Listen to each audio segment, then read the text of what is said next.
OBC आणि मराठा या दोन समाजामध्ये जे सामाजिक प्रश्न निर्माण झाले आहेत, मराठा समाजाला आरक्षण पाहिजे, ते दिलं पाहिजे। त्याकरता महाराष्ट्राचे सर्वच पक्ष आणि सर्व विधिमंडळ मराठा समाजाच्या पाठीशी आहे। पण सोबतच ओबीसीतनं हे आरक्षण देऊ नये याकरता पवार साहेबांची, शरद पवार साहेबांची आणि काँग्रेसच्या अनेक नेत्याची भूमिका आहे, पण ती स्पष्टपणे येत नाही। आणि त्यामुळे छगन भुजबळ साहेबांनी घेतलेला पुढाकार योग्य आहे। ते शरद पवार साहेबांशी भेटून या सामाजिक प्रश्नावर सर्वच पक्षांनी मदत करावी। शेवटी महाराष्ट्राच्या सामाजिक सलोखा कायम राहावा याकरता घेतलेला पुढाकार आहे।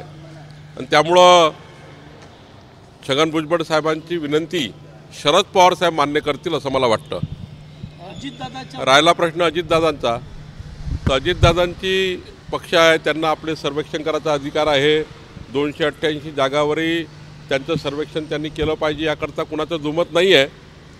पण आमचा महायुतीचा एक फॉर्म्युला आहे की ज्या ठिकाणी जो जिंकून येईल आणि खऱ्या अर्थाने ज्या सिटिंग सीट आहे त्या सिटिंग सीटमध्ये कशी जास्त आम्ही महायुती ताकद लावून लढू आणि जिंकू याकरता जास्त आम्हाला प्रयत्न करायचे आहे।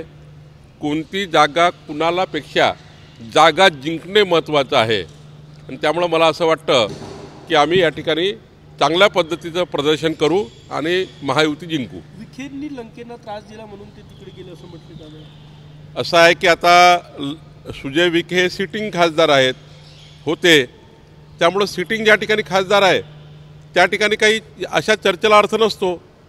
सुजय विखेने उत्कृष्ट काम केलं आहे आणि मग त्या ठिकाणी राधाकृष्ण विखे पाटील साहेब पालकमंत्री आहेत, त्यामुळे सिटिंग सीट भाजपची असल्यामुळं त्या ठिकाणी अदलाबदलीचा प्रश्नच नव्हता, येतही नाही। सिटिंग सीटवर साधारण आम्ही कॉम्प्रोमाइज करतो की बाबा जो सिटिंग असेल त्याला प्राधान्य देतो, त्यामुळे आता जर तरला जीवनामध्ये अर्थ नसतो। नवाब मलिकांना राष्ट्रवादी गटाकडनं तिकीट दिली जाणार आहे, तो अजितदादाचा प्रश्न आहे, पण त्यावर चर्चा करणं आवश्यक आहे।